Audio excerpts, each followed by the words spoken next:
किसी वन में एक चील और सियारिन रहते थे। दोनों में बड़ी गहरी दोस्ती थी, हर काम मिल बांट के करते थे।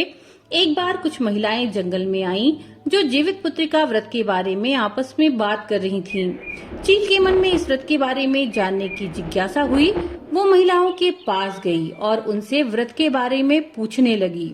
महिलाओं ने जितिया व्रत का सारा विधान चील को बता दिया।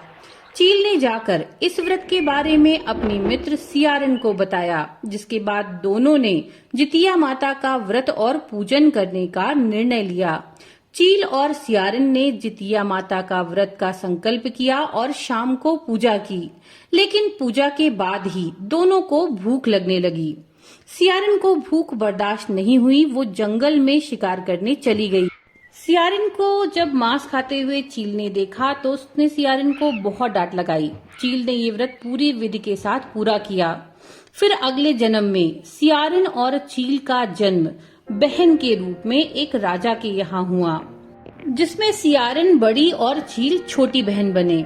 वे दोनों सभी शुभ लक्षणों से युक्त थे, इसीलिए बड़ी लड़की काशीराज के और छोटी उसके मंत्री के साथ विवाह के बंधन में बंधे।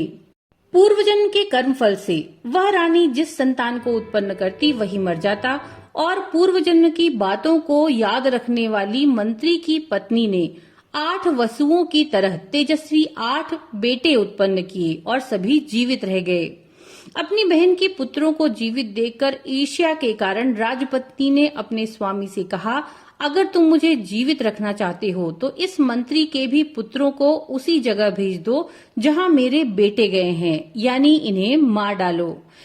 ये सुनकर के राजा ने उस मंत्री के पुत्रों को मारने के लिए कई तरह से प्रयास किया, पर मंत्री की पत्नी के जीवित पुत्रिका व्रत के पुण्य बल से उसकी संतानें बचती गईं। एक दिन राजा ने अपने आदमियों से उन पुत्रों का सर कटवा कर पिटारी में रखवाया और वह पिटारी उनकी माता के पास भेज दिया, लेकिन वे 8 सर बेशकीमती जवाहरात हो गए और भले चंगे वे 8 लड़के अपने माता के पास वापस चले गए। उनको जीवित देखकर राजपत्नी को बड़ा आश्चर्य हुआ। अंत में मंत्री की पत्नी के पास वो आई और उसने पूछा, बहन, तुमने ऐसा कौन सा पुण्य किया जिससे बार बार मारे जाने पर भी तुम्हारे बेटे नहीं मरते? इस पर मंत्री की पत्नी ने कहा, पूर्व जन्म में मैं चील थी और तुम सियारिन। हमने और तुमने एक साथ जीवित पुत्रिका का व्रत किया। तुमने व्रत के नियमों का भली भांति पालन नहीं किया और मैंने किया। इसी दोष के कारण हे बहन, तुम्हारे बेटे नहीं जीते। अब भी तुम उस जीवित पुत्रिका व्रत को करो तो तुम्हारे बेटे दीर्घायु होंगे। मैं तुमसे सच सच कह रही हूँ। उसके कथनानुसार रानी ने व्रत किया, तभी से उसके कई बेटे सुंदर और दीर्घायु होकर बड़े बड़े राजा हुए। जब वृद्धावस्था में जीमूतवाहन के पिता ने अपना सारा राजपाट त्याग कर वानप्रस्थ आश्रम में जाने का निर्णय लिया, तब जीमूतवाहन को राजा बनने में कोई रुचि नहीं थी। इसलिए उन्होंने अपने साम्राज्य को अपने भाइयों को सौंपकर अपने पिता की सेवा करने के लिए जंगल की ओर प्रस्थान किया। जीमूतवाहन का विवाह मलयवती नामक एक राजकन्या से हुआ। एक दिन जीमूतवाहन जब जंगल में जा रहे थे तो उन्हें एक बूढ़ी महिला रोते हुए दिखाई दी। जीमूतवाहन को पता चला कि वो नागवंश की स्त्री है। वृद्ध महिला ने आगे बताया कि राजा ने पक्षियों के राजा गरुड़ को रोजाना खाने के लिए नागों की बलि देने का वचन दिया है और इसी कारण अब उसके बेटे शंखचूड़ की बारी है।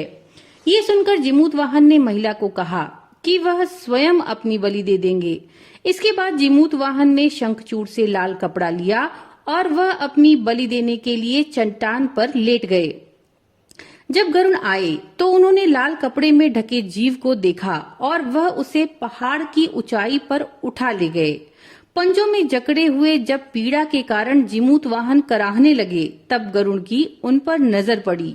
उन्होंने जीमूतवाहन से पूछा कि वो कौन है और नागों के स्थान पर वे क्या कर रहे हैं। उसके बाद जीमूतवाहन ने गरुड़राज को पूरी बात बताई। जीमूतवाहन की बहादुरी और त्याग से गरुड़ प्रसन्न हुए। इसके बाद गरुड़राज ने न केवल जीमूतवाहन को जीवन दान दिया, बल्कि ये भी प्रतिज्ञा ली कि आगे से नागों की बलि नहीं लेंगे। कहते हैं इसी घटना के बाद से जीमूत वाहन के पूजा की परंपरा शुरू हुई।